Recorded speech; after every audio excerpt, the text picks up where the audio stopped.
On se rappelle que le contexte des années répétitives de sécheresse vécues au cours des années 70 a amené nos États, en l'occurrence le Mali, la Mauritanie et le Sénégal, à créer l'OMVS et à construire les barrages de Diama et de Manantali.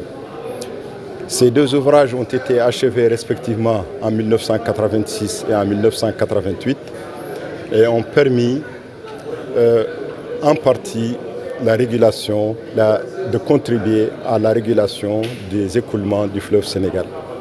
Et ils ont aussi participé à l'essor économique de nos États, notamment par la disponibilité de l'eau potable, par la mise à disposition de plus de 400 000 hectares de terres cultivables et aussi par la production de l'énergie électrique. De nos jours, les changements climatiques, conjugués avec la variabilité des précipitations, nous dictent de réfléchir à la construction de nouveaux ouvrages, d'étudier les voies et moyens de la construction de ces nouveaux ouvrages en vue de consolider cette situation-là, cette situation par rapport aux usages précités et aussi de favoriser l'émergence d'une navigation pérenne sur le fleuve Sénégal. Voilà le contexte dans lequel s'inscrit, le cadre dans lequel s'inscrit notre atelier d'aujourd'hui qui porte sur la validation de l'étude de préfaisabilité de la réalisation des ouvrages de relèvement du plan d'eau du fleuve Sénégal.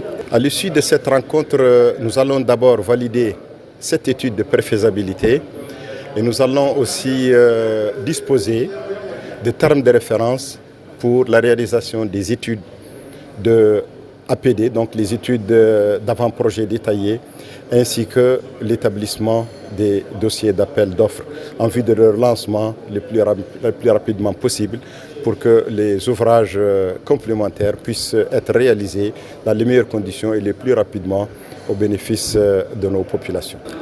De nos jours, les changements climatiques, conjugués avec la variabilité des précipitations, nous dictent de réfléchir à la construction de nouveaux ouvrages, d'étudier les voies et moyens de la construction de ces nouveaux ouvrages en vue de consolider cette situation-là, cette situation par rapport aux usages précités et aussi de favoriser l'émergence d'une navigation pérenne sur le fleuve Sénégal. Voilà le contexte dans lequel s'inscrit, le cadre dans lequel s'inscrit notre atelier d'aujourd'hui qui porte sur la validation de l'étude de préfaisabilité de la réalisation des ouvrages de relèvement du plan d'eau du fleuve Sénégal.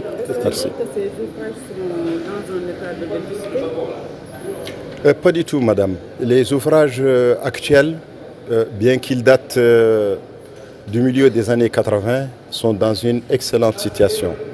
Leur maintenance se fait continuellement et ils nous fournissent chaque année les résultats escomptés pour contribuer, comme je disais tout à l'heure, à l'essor économique de nos pays. En ce qui concerne l'agriculture, notamment l'agriculture irriguée, aussi l'énergie électrique renouvelable qui permet à nos États de réduire la facture dans ce domaine-là.